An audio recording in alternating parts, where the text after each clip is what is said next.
Video দিতে অনেকটাই দেরি হয়ে গেল সেটা তো বুঝতে পারছি, কিন্তু আজকে তোমাদের জন্য নিয়ে এসেছি আবারও একটি দিনের অনেক কিছু এক্সপিরিয়েন্স আর অনেক খাবার দাবার। সেই জন্য আমি ভেবেছিলাম যে একটু হালকা করে রেডি হব, আর আমার রেডি হওয়া মানেই তো একটু হালকা করে স্কিন কেয়ার আর সাথে একটু লিপস্টিক পরেছিলাম এই টপটা। ভেবেছিলাম আজকে পিআরএম সেন্টার পয়েন্ট যাব, এইখানকার অ্যাম্বিয়েন্স আমার সত্যি ভীষণ ভালো লাগে, তবে অনেকটা দিন পরই গিয়েছিলাম কিছু স্ন্যাক্স আইটেম নেব বলে। আর হ্যাঁ, যেমন কথা তেমন কাজ, দেখো আমি স্ন্যাক্স কিছু নিয়েছিলাম, এখানে কিছু চিপস আমি নিয়েছিলাম আর সাথে বাড়ির জন্য দু একটা জিনিসও নিয়েছিলাম, আমার তেমনভাবে মনে নেই। প্রথমে অর্ডার করেছিলাম কেএফসির এই বাকেটটা, আর হ্যাঁ আমি চুজ করেছিলাম এই কর্নারের সিটটা, কারণ এখান থেকে বাইরের ভিউটা খুব ভালো আসছিল। নেক্সটে অর্ডার করেছিলাম এই ছোলে ভাটুরে, আর সাথে নিয়েছিলাম ব্লু লাগুন।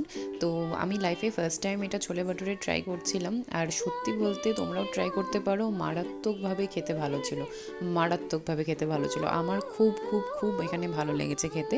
এরপরে নিয়েছিলাম এই কাবাবের কম্বোটা, যেখানে 3 রকমের কাবাব ছিল, তার মধ্যে থেকে সব থেকে পছন্দের আমার ছিল এই রেশমি কাবাবটা, কারণ এটা ভীষণই সফট ছিল, ক্রিমি ছিল, খেতে এতটা ভালো লাগছিল।